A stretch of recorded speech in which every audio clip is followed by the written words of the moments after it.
آپ دیکھیے کہ یہ ماہ رمضان ہے، یہ رمضان کا مہینہ ہے. اب بڑے بڑے جو سیٹھیاں ہیں، جو مالدار حضرات ہیں، اس مہینے میں وہ زکوٰۃ اور فطرہ نکالیں گے. بالخصوص چلو فطرہ تو فطرہ ہے، فطرہ اس مہینے میں نکالنا ہے، لیکن زکوٰۃ جو ہے نا، ایسا ہمارے ہاں ایک کانسیپٹ بن چکا ہے کہ زکوٰۃ صرف رمضان میں نکالنی ہے. ہماری آنے والی نسلیں شاید یہی سمجھیں گی، ابھی تو کچھ لوگ سمجھ بھی رہے ہیں، لیکن آنے والی نسلیں یہ بالکل ان کے دلوں میں بیٹھ جائے گی یہ بات کہ زکوٰۃ صرف رمضان میں فرض ہے اور زکوٰۃ صرف رمضان میں ہی نکالنی ہوتی ہے. آپ صحابہ کرام کی تاریخ پڑھیے، عہد رسالت کو دیکھیے، کبھی بھی صحابہ کرام نے اپنی زکوٰۃ نکالنے کے لیے رمضان کے مہینے کا انتظار نہیں کیا، اور رمضان کے مہینے میں انہوں نے زکوٰۃ نہیں نکالی. لیکن آج کے دور کے جتنے سیٹھیاں ہیں، جو مالدار حضرات ہیں، وہ صرف ماہ رمضان میں زکوٰۃ نکالتے ہیں، چونکہ ان کو سمجھا دیا ہے، کسی نے خود ہی سمجھ گئے ہیں کہ زکوٰۃ جب آپ ماہ رمضان میں نکالیں گے تو اس کا ثواب آپ کو زیادہ ملے گا. باقی مہینوں میں چاہے غریب کو، محتاجوں کو چاہے جتنی ضرورت ہو، غریب بھوکا مر رہا ہے مرتا رہے، بیوائیں، یتیم، مسکین جو ہیں وہ تڑپ تڑپ کر کے دم توڑ دیں، ضرورت مند، حاجت مند جو ہیں وہ اپنی ضرورتوں کے لیے، اپنی حاجتوں کے لیے چاہے ابھی دم توڑ دیں، لیکن زکوٰۃ سیٹھ صاحب اسی وقت نکالیں گے جب رمضان کا مہینہ آئے گا. جبکہ زکوٰۃ صرف اور صرف غریبوں کا، مسکینوں کا، یتیموں کا حق ہے، لیکن سیٹھ صاحب یہ غریبوں کا حق اپنے پاس 11 مہینے دبا کے رکھتے ہیں، کیونکہ ان کو رمضان کے مہینے میں ثواب زیادہ لینا ہوتا ہے، ان کو اجر زیادہ چاہیے اپنے مطلب کے لیے، اپنے مفاد کے لیے. یہ غریبوں کا حق دبا کے بیٹھے رہتے ہیں اور زکوٰۃ میں بھی یہ ڈنڈی مار رہے ہوتے ہیں. میرے بھائی، اب یہ جو ماحول، یہ جو رواج بنا ہے نا رمضان میں زکوٰۃ دینے کا، اور صرف رمضان میں زکوٰۃ دینے کا، اس کا نقصان اور کیا ہوتا ہے. آپ دیکھیے جن کو اللہ نے نوازا ہے، جو مالدار حضرات ہیں، آپ ناراض مت ہوئیے گا میرے بھائی، لیکن آپ دیکھیے آپ کی وجہ سے، مالدار لوگوں کی وجہ سے کتنی خرابیاں پیدا ہو رہی ہیں. آپ دیکھیے کہ ماہ رمضان اللہ کی رحمتوں سے، اس کی برکتوں سے بھرا ہوا اتنا مبارک مہینہ ہے، چھما چھم اللہ کی رحمتیں برستی ہیں کہ نفل کا ثواب بڑھا کر کے فرض کے برابر کر دیا جاتا ہے، فرض کا ثواب 70 گنا کر دیا جاتا ہے زیادہ. آپ اتنی بابرکت گھڑیاں، لمحات اور مبارک ایام پا کر کے بھی، چلو ٹھیک ہے، جو گھر پہ رہتے ہیں، جو سیٹھیاں حضرات ہیں، مالدار ہیں، اگر اللہ توفیق دیتا ہے تب تو وہ ماہ رمضان کی بہاریں لوٹ لیتے ہیں اور اس میں نیکیاں کر کے دنیا و آخرت کی سعادتیں اور خیر بٹور لیتے ہیں، ان کا تو بھلا ہو جاتا ہے. لیکن یہ جو علماء ہیں، جو زکوٰۃ اصولنے والے ہوتے ہیں، اب دیکھیے ان کا کیا حشر ہوتا ہے. بعض اوقات وہ بیچارے یہ زکوٰۃ اور چندہ اصولنے کے لیے نا اپنا روزہ بھی چھوڑ دیتے ہیں، وہ نمازوں کی پابندی نہیں کر پاتے ہیں، وہ دن رات بھاگتے ہیں، دوڑتے ہیں، ان کے پاس ان کے پاس، انہیں 5 منٹ سکون سے مصلی پہ بیٹھنے کا برابر وقت نہیں ملتا ہے کہ ماہ رمضان کی ان مبارک گھڑیوں میں مصلی پر بیٹھ کر کے 5 منٹ سکون قلب کے ساتھ وہ اپنے رب کو یاد کر لیں اور اپنے رب سے اپنا تعلق مضبوط کر لیں، وہ اللہ کی بارگاہ کا قرب حاصل کر لیں اور ماہ رمضان کی مبارک گھڑیوں کی بہاروں کو سمیٹ لیں اپنے دامن میں. یہ ماہ رمضان میں زکوٰۃ، صرف ماہ رمضان میں زکوٰۃ دینے کا یہ نقصان ہوتا ہے، اتنا الٹا اثر پڑتا ہے کہ اپنے مفاد کے لیے سیٹھیاں نے دوسروں کو نیکیوں سے اور خیر سے محروم کر دیا. ہمیں ثواب زیادہ ملنا چاہیے، دوسرے کا روزہ چھوٹ رہا ہے، چھوٹ جائے، تراویح چھوٹ رہی ہے، چھوٹ جائے، نیکیوں کی توفیق نہیں مل رہی ہے، نہ ملے، پر ہمیں ثواب زیادہ ملنا چاہیے. میرے بھائی خدا کے واسطے یار عبادتوں میں کم سے کم اپنے اندر خلوص پیدا کریں. آپ کہہ رہے ہو نا کہ رمضان میں ثواب زیادہ ملتا ہے اس لیے رمضان میں ہی زکوٰۃ دیتے ہیں. میرے بھائی غریب کا، ایک غریب بھوکا ہے، پیاسا ہے، ضرورت مند ہے،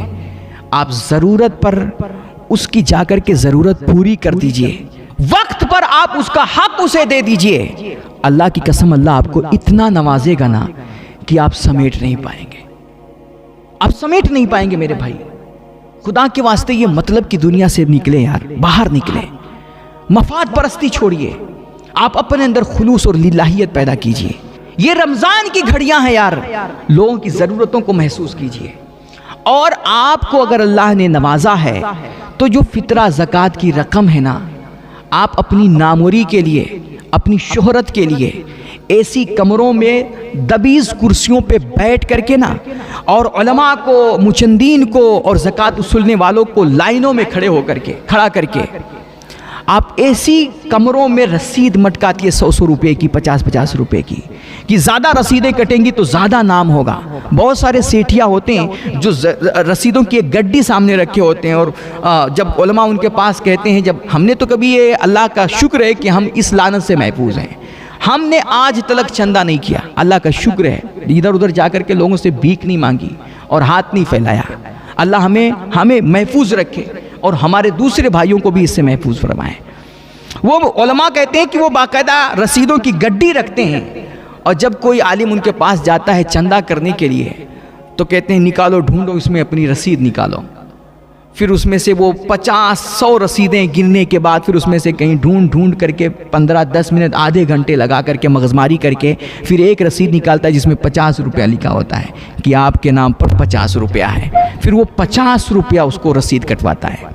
تو یہ رسیدیں 50-50، 100-100، 20-20 کی کٹوا کر کے، زیادہ رسیدیں کٹوا کر کے سوچتا ہے ہم زیادہ نام کمائیں گے۔ میرے بھائی، اس لیے آج بھی یہ ابھی رمضان کے مہینے میں وہ اپنی ایسی روم میں بیٹھیں گے اور دبیز کرسیاں ہوں گی، فرعون بن کر کے بیٹھیں گے، علماء کی ایک لائن کھڑی ہوگی اور کہیں گے چلو ایک ایک کر کے ہم رسید کاٹتے جاتے ہیں اور رسید کٹواتے جاتے ہیں۔ خدا کے واسطے یہ زکوٰۃ فطرہ کی جو رقم ہے نا، یہ رسید کٹوانے کے لیے نہیں بنی ہے، یہ صرف اور صرف غریبوں کا حق ہے۔ آپ چاہتے ہو کہ آپ کو کچھ نہ کرنا پڑے، آپ صرف اپنے روم میں آرام سے بیٹھے رہو اور چندہ کرنے والے آئیں 100 20 کر کے آپ سے زکوٰۃ فطرہ کی رقم لے کے چلے جائیں، وہ چندہ لے کر کے چلے جائیں، اور غریب جہاں مر رہا ہے مرتا رہے، بھوکا ہے بھوکا رہے، پیاسا ہے پیاسا رہے، آپ کو کوئی فکر نہیں ہے، بس آپ اپنے روم میں بیٹھے رہیں آرام کے ساتھ، لوگ آپ سے 100 20 کر کے آ کے چندہ لے کر کے چلے جائیں۔ خدا را اگر آپ نے یہ عمل نہیں چھوڑا نا، تو ابھی یہ جو آپ کا حشر ہے یہ تو کچھ بھی نہیں ہے، اس سے بری حالت آپ کی ہونے والی ہے، اور دنیا تو آپ کی خراب ہوگی۔ جب آپ مر کر کے قبر میں پہنچو گے نا،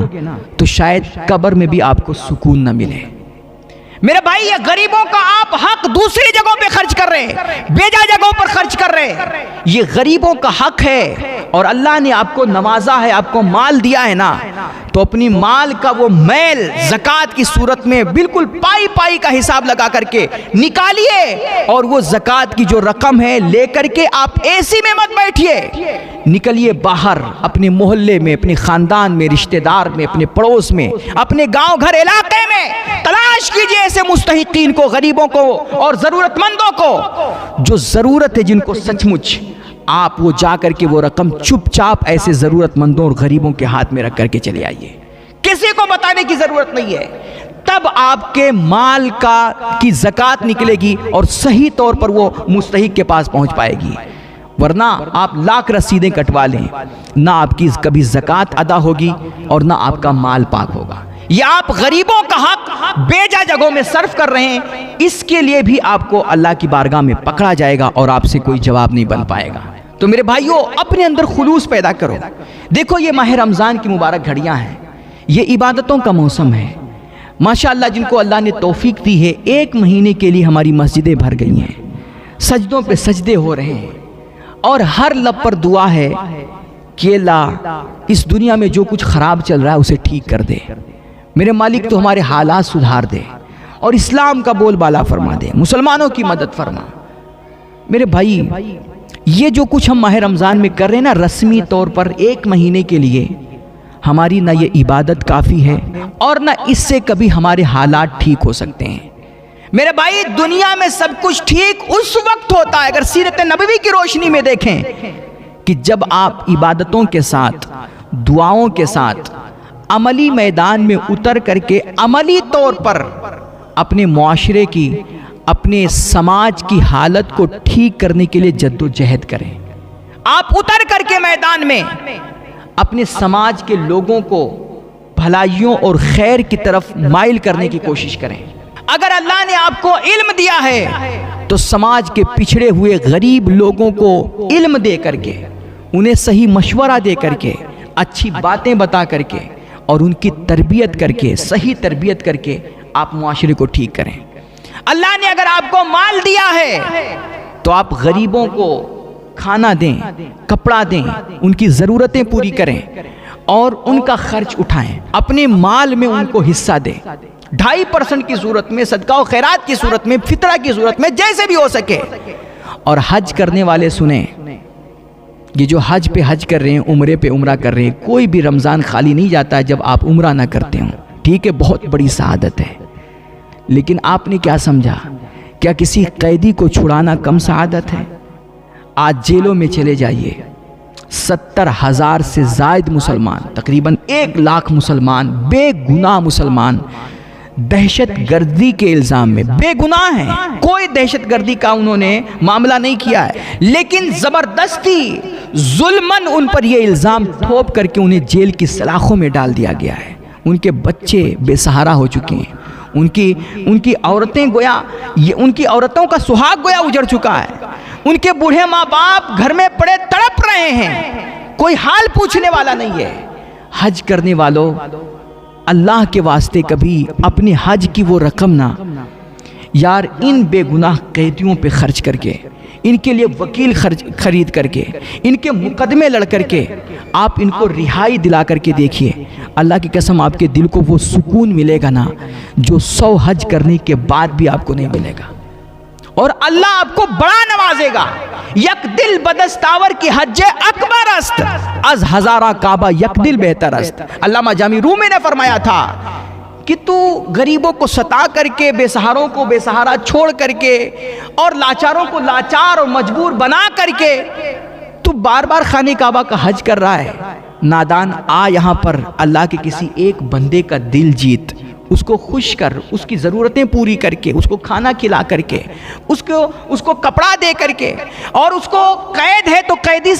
سے رہائی دلا کر کے تو اس کی ضرورت پوری کر، اس کا دل خوش کر۔ یہ اللہ کے ایک بندے کا دل خوش کرنا نا، یہ 1000 بار خانہ کعبہ کا حج کرنے سے بہتر ہے۔ میرے بھائی یار، دین کو سمجھو، عبادت کی روح کو سمجھو، رمضان کی اصل حقیقت کو سمجھو۔ رمضان ہمیں آپ کو ایک صحیح معنوں میں باعث و باضمیر انسان بنانے کے لیے آتا ہے۔ میں نے کئی بار یہ بات کہی ہے، رمضان ہمیں آپ کو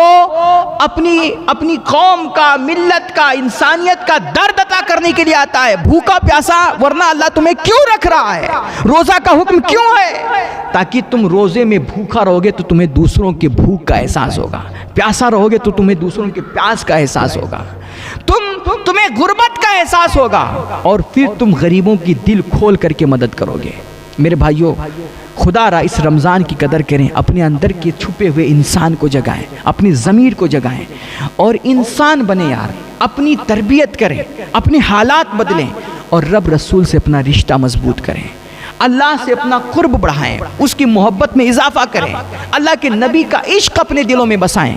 اور صحیح معنوں میں مسلمان بنے یار۔ اللہ کے گھروں کو آباد کریں، اللہ سے اپنے گناہوں کی معافی مانگیں اور اپنی بدعمالیوں سے اس کی بارگاہ میں توبہ کریں، ورنہ پھر کہتے ہیں کہ اٹھو وگرنہ حشر نہیں ہوگا پھر کبھی، دیکھو زمانہ چال قیامت کی چل گیا۔